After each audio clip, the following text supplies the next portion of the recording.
সম্মানিত দর্শক, ভালো থাকার জন্য কটা কথা বলবো, একটু ধৈর্য ধরে শুনবেন।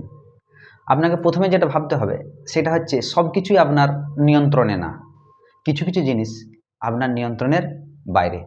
এটা আপনাকে দৃঢ় বিশ্বাস করতে হবে। এর জন্য হতাশাগ্রস্ত হবেন না।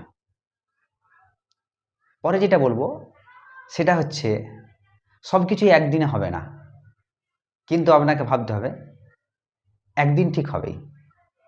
তাই সেদিনের জন্য অপেক্ষা করুন।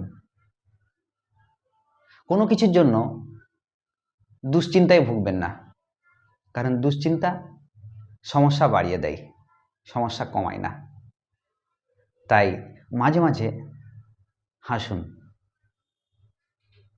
এরপরে যেটা বলবো সেটা হচ্ছে নিজেকে নিজেই নিয়ন্ত্রণ করুন। নিজের নিয়ন্ত্রণের দায়িত্ব অন্যের উপরে চাপিয়ে দেবেন না, তাহলে কখনোই বড় হতে পারবেন না। তাই নিজেকে নিজের নিয়ন্ত্রণে আনার চেষ্টা করুন। জীবনটা একবার, বারবার আসবে না। তাই সব কিছু এই জীবনে ডিসিশন নিন। এই জীবনের মধ্যেই আনন্দ খুঁজুন, এই জীবনের মধ্যেই দুঃখ খুঁজুন, এই জীবনেই সব কিছু করুন।